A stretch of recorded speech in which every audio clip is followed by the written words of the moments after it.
April 12th, 1941, Captain Tom Shields is 23 years old, married 3 months, with a baby daughter he's never met. Right now, at 18,000 feet over North Korea, he's banking his B-29 Superfortress into formation. Bomb bay doors still warm from the strike on Sinuiju bridges. Through the scratched plexiglass of his cockpit, he sees them. Silver darts, impossibly fast, MiG-15s, streaking from the clouds like bullets with wings. His radio operator, Jimmy Chen from San Francisco, just turned 19 last week, screams into the intercom. The gunners swing their turrets. Tom pushes the throttles forward, but a B-29 doing 220 miles per hour can't outrun a jet doing 670. In 3 minutes, all 3 bombers are falling. 30 young Americans falling through frozen Korean sky. Some will survive as prisoners. Most won't. But we'll come back to Tom's story. Because to understand how we got here, to understand what really happened to America's B-29 Superfortress bombers, we need to go back 6 years earlier, to August 1940, when victory posed a question nobody expected. What do you do with 4,000 of the most powerful bombers ever built when the war suddenly ends? Picture this. August 1940, you're standing on Tinian Island in the Pacific, and everywhere you look, there's aluminum. Rows and rows of B-29 Superfortresses stretching to the horizon. 265 of them just on this one airfield.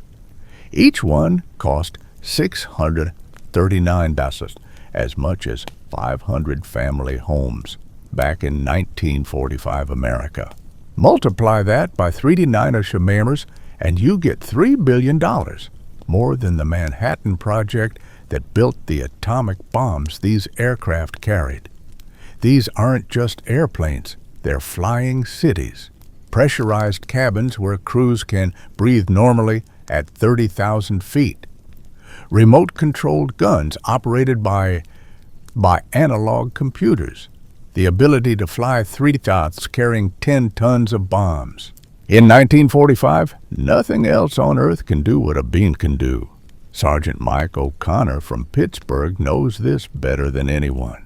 He's 45, too old for combat crew, but he's kept these birds flying for 3 years. His hands are permanently stained with engine oil. Those Wright R3350 engines, 4 per aircraft, 10 cylinders each, they're beautiful and temperamental as racehorses. They overheat. They leak. They require oil changes every 25 hours. Mike runs the math in his head. 4 engines times 2,800 operational bombers times constant maintenance. The Army Air Forces is spending $14 million a month just keeping these planes from rusting into the Pacific. That's money a peacetime America simply doesn't have. But here's the problem. And Mike understands it, even if the generals in Washington don't. These bombers aren't just expensive. They're the only thing standing between America and the next war. Every B-29 is the only aircraft in the world that can carry atomic weapons. The only platform that can reach deep into Soviet territory if things go bad with Stalin. You can't just throw that away. So in September 1945, they start Operation Sunset. Mike watches them go one by one, flight after flight. 1,800 B-29 making the long journey home from Pacific Islands to California. Young pilots, some of them still teenagers, ferrying these giants across the ocean.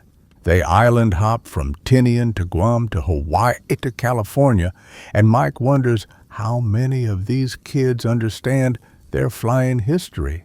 By June 1946, over 100 Superfortresses sit parked in the Texas and Arizona deserts. Mike gets transferred to Pyote Army Airfield in Texas, where 642 B-29s bake under the sun, their engines pickled, cockpits sealed. The Army calls it a reserve fleet, ready for rapid reactivation if needed. Mike calls it a graveyard. Meanwhile, across the Atlantic, the British have a problem. They're developing atomic weapons but have no bomber that can carry them. The solution? America loans them B-29s, which the Royal Air Force renames the Washington.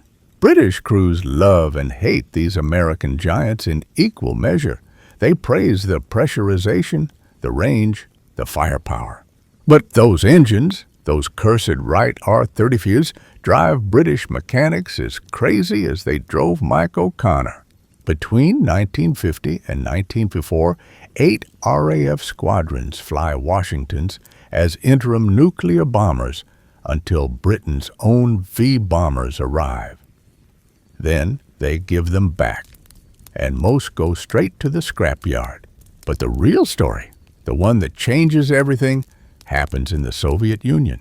Between 1944 and 1940, 4 B-29s bombing Japanese targets in Manchuria have mechanical failures and make emergency landings in Soviet territory. Under international law, Stalin should return them. Instead, he orders them seized. Designer Andrei Tupolev receives a personal directive from Stalin himself. Copy the B-29 exactly. Every rivet, every wire. Soviet engineers tear the bombers apart at a factory in Kazan, measuring everything. They don't have the right aluminum alloys, so they invent new ones. They've never built pressurized aircraft, so they learn. By 1907, they fly their first copy, the Tu-4. By 1952, they've built 8 of them. Stalin now has bombers that can reach London, Paris, and on one-way missions, New York. America's most secret weapon, stolen and mass-produced behind the Iron Curtain. And that brings us to June 25th, 1950. North Korea invades South Korea, and suddenly those mothballed B-9s in the desert aren't so useless anymore. The Air Force pulls 300 aircraft out of storage, returns them to service. By August 98, B-29s deploy to Japan and Okinawa. Tom Shields, who learned to fly in Ohio and married his high school sweetheart Sarah in 1950, volunteers for the 22nd Bomb Group. He writes letters home describing missions over North Korea. It's strange, honey. We're bombing the same part of the world we bombed in 45. But this time, it's supposed to be a police action, not a war. Tell little Mary that Daddy's plane is the biggest in the sky. Nothing can touch us up here. Tom is wrong. In late 1950, Soviet-built MiG-V jets enter the war.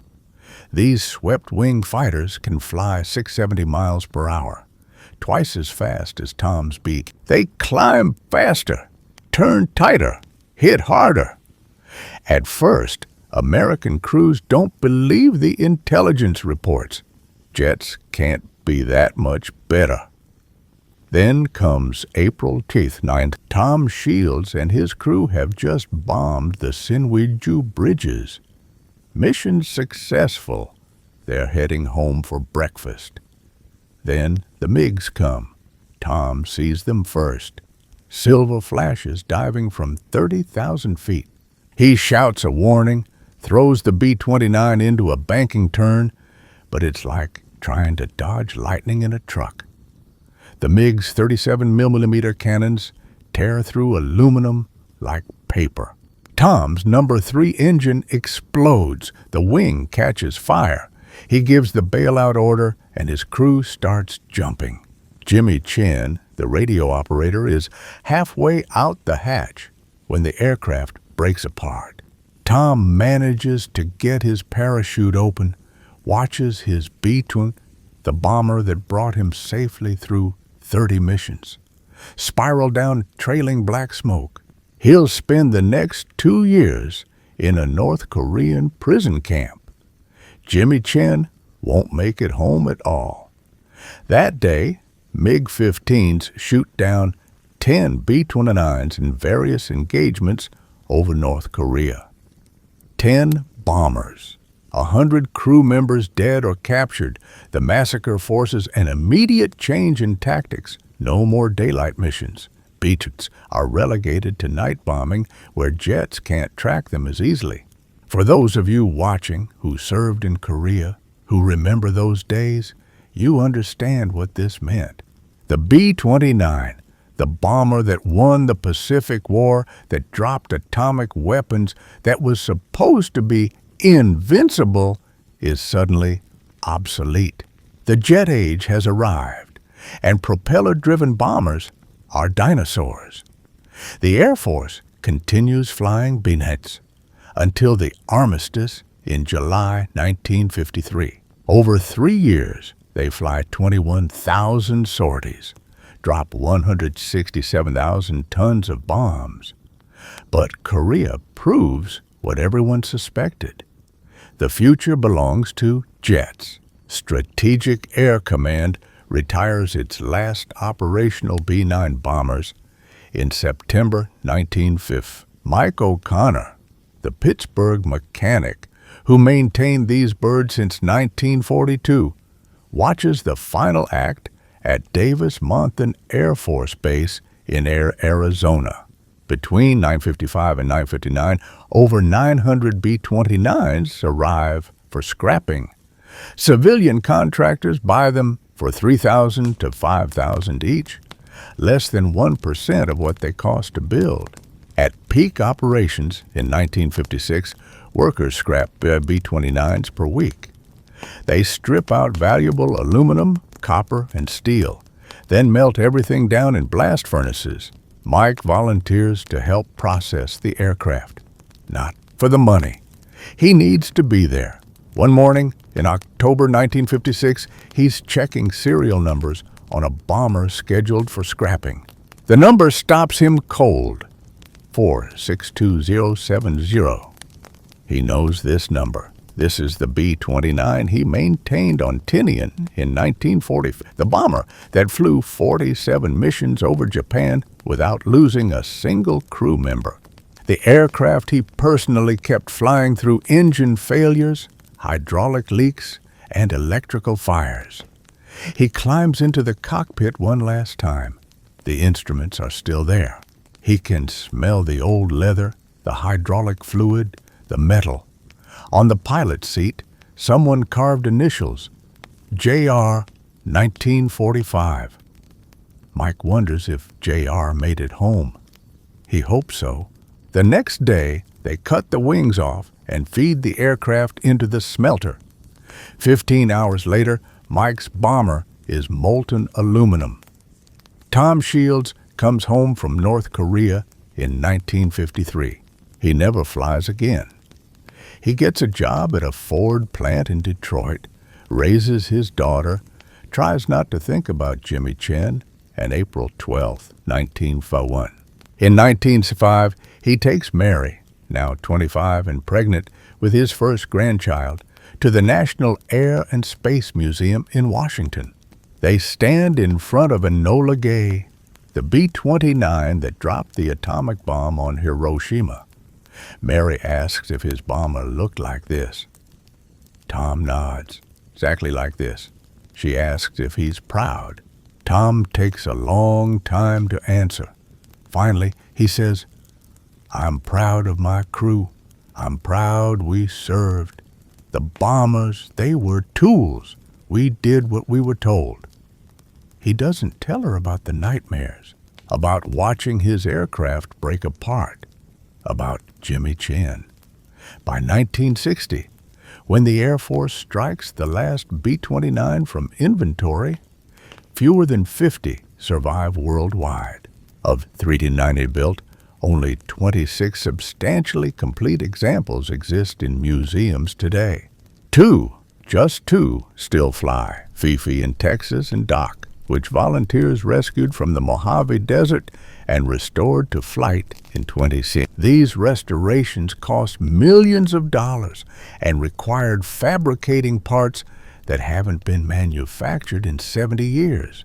For those of you watching who remember the Cold War, who lived through the 50s and 60s, who watched B-52s maintain nuclear alert for decades, it all started here. With those rows of beans on Pacific Islands in WWII, with young crews not much older than your grandchildren are now, with mechanics like Mike O'Connor who kept them flying. The B-29 cost more than the atomic bomb, carried the atomic bomb, and became obsolete before most Americans even knew it existed. The real legacy isn't in the 26 museum aircraft. It's in what the B-29 taught us. Pressurized cabins became standard on every bomber after. Computer-controlled weapon systems evolved from those analog turret computers. The distributed manufacturing system, components built nationwide, assembled at central plants, became the template for every large aircraft program since, from Boeing 7s to F-35 fighters. Stalin's engineers, reverse engineering those captured B-29s, learned metallurgy and precision manufacturing that launched Soviet jet aviation. The doctrine of maintaining intercontinental bombers as nuclear deterrents, the strategy that kept the peace for 50 years, began with B-29 units in 1946. Mike O'Connor died in 1980. His obituary mentioned he was a World War II veteran. It didn't mention that his hands built and maintained the most advanced bomber in the world, or that he personally kept dozens of crews alive, or that he watched his life's work melted down for scrap aluminum. Tom Shields died in 2003. At his funeral, his daughter Mary found a shoebox in his closet containing 73 letters he'd written to her mother from Korea. She'd never seen them before. He'd never mailed them. The last one, dated April 11th, 19B1, the night before the MiG attack, ended. "If I don't make it home, tell Mary that her daddy flew the biggest bomber in the sky, and nothing could touch us up here." If you're 75 years old today, you were born the year B-29s ruled the skies. Now only 26 remain. If you ever get the chance, go see Fifi or Doc when they fly at air shows. Listen to those 4 Wright R-3350 engines roar. Feel the ground shake. That sound, that's the sound your fathers and grandfathers heard in 1940 when victory flew overhead. That's the sound of 30 young men going to work in a flying fortress. That's the sound of history that almost vanished completely into blast furnaces in the Arizona desert. We came within a handful of dedicated volunteers of losing it forever. Some weapons win wars and fade into legend.